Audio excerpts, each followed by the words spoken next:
నమస్తే ఫ్రెండ్స్, నేను మీ ఎర్రబెల్లి రజనీకాంత్, పొలిటికల్ అనలిస్ట్. జనపక్షం టాక్ షోకి స్వాగతం, సుస్వాగతం.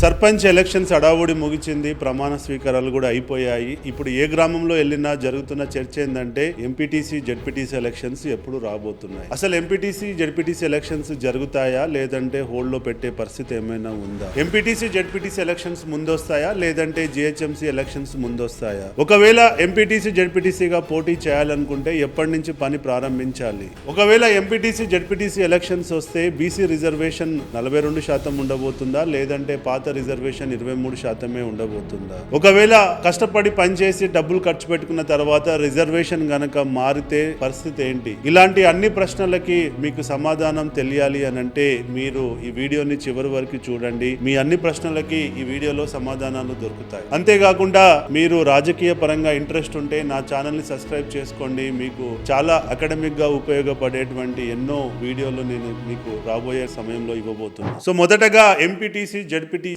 ఎలక్షన్స్ ఎప్పుడు వస్తాయనే అంశాన్ని విశ్లేషించినట్లయితే నా ఉద్దేశం ప్రకారంగా అయితే ఎంపీటీసీ జెడ్పీటీసీ సంక్రాంతి తర్వాత వస్తాయని చెప్పి నేను అనుకుంటున్నా. ఎందుకంటే కాంగ్రెస్ ఇంకా వెయిట్ చేయదు, లేట్ చేస్తే కాంగ్రెస్ కే ప్రమాదం. ఎందుకంటే జూబ్లీ హిల్స్ లో కాంగ్రెస్ గెలిచిన తర్వాత కాంగ్రెస్ యొక్క కాన్ఫిడెన్స్ లెవెల్స్ పెరిగాయి అన్నది వాస్తవం. అందుకే వాళ్ళు అతి త్వరలో సర్పంచ్ ఎలక్షన్స్ నోటిఫికేషన్స్ ఇచ్చారు. 15 రోజుల్లో మొత్తం ఎలక్షన్స్ కూడా కంప్లీట్ చేయడం మనం చూసాం. సర్పంచ్ ఎలక్షన్స్ లో కూడా 60% సీట్లు కాంగ్రెసే గెలిచింది కాబట్టి డెఫినెట్ గా వాళ్ళు ఈ అవకాశాన్ని వినియోగించుకుంటారని చెప్పి నేను అనుకుంటున్నా. కాబట్టి సంక్రాంతి వెళ్ళిపోగానే జనవరి ఎండ్లో గానీ ఫిబ్రవరి 1st-2nd వీక్ లో గానీ జెడ్పీటీసీ ఎంపీటీసీ ఎలక్షన్స్ కి నోటిఫికేషన్ ఇచ్చి ఎలక్షన్స్ కంప్లీట్ చేస్తారు కావచ్చు అని చెప్పి నేను భావిస్తున్నా. ఎందుకంటే ఇంకా లేట్ అయినా కొద్దీ ఏదో ఒక ప్రభుత్వంపై ఇంకొక సమస్య వచ్చి పడడం, తద్వారా ప్రభుత్వంపై వ్యతిరేకత పెరిగితే మళ్ళీ ఎలక్షన్స్ కి వెళ్ళాలంటే ఇబ్బంది అవుతుంది. కాబట్టి కాంగ్రెస్ అలాంటి తప్పుడు నిర్ణయం తీసుకోదని చెప్పి నేను అనుకుంటున్నా. ఇదే వేవ్ లో ఫాస్ట్ గా అన్ని ఎలక్షన్స్,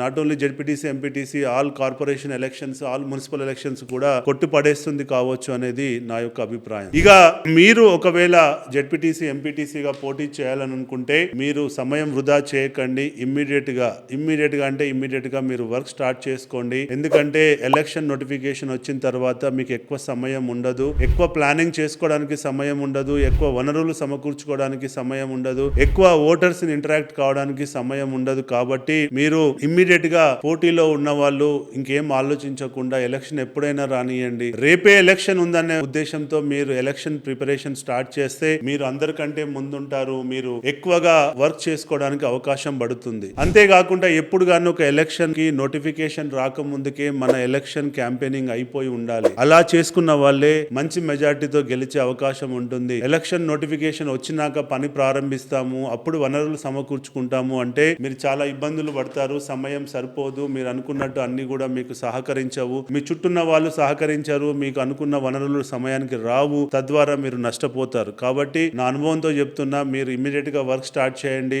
రోజువారీగా ప్రజల్లో ఉండండి, ప్రజలతో ఇంటరాక్ట్ కాండి. మీరు గెలవడానికి ఇప్పుడే ప్రణాళికను రూపొందించుకుంటే మీరు అందరికంటే ముందుంటారు. ఇక రిజర్వేషన్ విషయానికి వస్తే ఇప్పుడు రాబోయే ఎలక్షన్స్ లో బీసీ రిజర్వేషన్ 42% ఉంటుందా లేదంటే పాత రిజర్వేషన్ 23%తో ముందుకెళ్తారా అనే దానిపై ఎవరికి క్లారిటీ లేదు. మరి కోర్టులో కేసు నడుస్తుంది, దానిపై మరి ప్రభుత్వం ఎలా స్పందిస్తుందో చూడాలి. ఒకవేళ నాకు తెలిసి కోర్టు ఏమాత్రం కూడా 50% రిజర్వేషన్ దాటితే దాన్ని అంగీకరించే పరిస్థితి లేదు. కాబట్టి రాజ్యాంగ పరంగా వాళ్ళు ఆ బిల్లుని యాక్సెప్ట్ చేయకపోవచ్చు. కాబట్టి మళ్ళీ కాంగ్రెస్ పాత రిజర్వేషన్ 23% తోటే వెళ్తది కావచ్చు అని చెప్పి నేను భావిస్తున్నా. ఒకవేళ ఇలా జరిగితే, ఒకవేళ 42%తో వెళ్తే ఇప్పుడున్న రిజర్వేషన్స్ ఏదైతే ప్రకటించారో అవే రిజర్వేషన్స్ కంటిన్యూ అవుతాయి. ఒకవేళ అది రోల్ బ్యాక్ అయ్యి 23% రిజర్వేషన్స్ తో అయితే ఎస్సీ ఎస్టీ ఓపెన్ కేటగిరీలో ఉన్న సీట్లలో ఎలాంటి మార్పు రాదు. అంటే మొన్న ప్రకటించిన ఎస్సీ ఎస్టీ ఓపెన్ కేటగిరీ సీట్లు అలానే ఉంటాయి. కేవలం బీసీలో ఉన్నటువంటి 42% నుంచి 23%కి తగ్గింది. కాబట్టి ఈ 13% ఏదైతే డిఫరెన్స్ ఉందో ఈ 13% బీసీ సీట్లను తీసుకొచ్చి మళ్ళీ ఓపెన్ కేటగిరీలో పెట్టేటువంటి పరిస్థితి పరిస్థితి ఉంటుంది. కాబట్టి ఈ 19% సీట్లు మాత్రం ఓపెన్ కేటగిరీకి ఓపెన్ అవుతాయి. కాబట్టి మీరు ఓపెన్ కేటగిరీలో కూడా మీరు ఉన్న బీసీలు పోటీ చేయొచ్చు. కాబట్టి మీకు ఎలాంటి ప్రమాదం లేదు. మీరు ఇమ్మీడియట్ గా ఇప్పుడున్న రిజర్వేషన్ లో మీరందరూ గట్టిగా పని చేసుకోవచ్చు. ఇప్పుడున్న రిజర్వేషన్ లో మీరు పని చేసుకోకపోవడానికి అసలు మీకు అడ్డంకు ఏమీ లేదు. ఎందుకంటే ఎస్సీ అలానే ఉంటుంది, ఎస్టీ అలానే ఉంటుంది, ఓపెన్ కేటగిరీ అలానే ఉంటుంది. ఇంకా బీసీలే కొన్ని పోయి ఓసీలో కలుస్తాయి, అంటే ఓపెన్ కేటగిరీలో కలుస్తాయి. కాబట్టి బీసీగా మీరు ప్రిపేర్ అయిన వాళ్ళు రేపు బీసీ వస్తే బీసీలో చేయండి, లేకపోతే ఓపెన్ కేటగిరీలో చేసుకోండి. మీరు ఏ ఓపెన్ కేటగిరీ అయినా మీరు ఫార్వర్డ్ క్యాస్ట్ వాళ్ళతో పోరాటం చేసి గెలవడానికి ఇప్పటి నుంచే ప్రణాళికబద్ధంగా పనిచేయండి. మీరు గెలవడానికి ప్రయత్నం చేయండి. మీరందరూ గెలవాలనే ఉద్దేశంతో, మీరందరూ కష్టపడి పని చేసుకోవాలనే ఉద్దేశంతో ఈ వీడియోని చేస్తున్నాను. మీ ఎలక్షన్స్ కి ఇదంతా ఉపయోగపడుతుందని చెప్పి ఆశిస్తున్నాను. జై హింద్.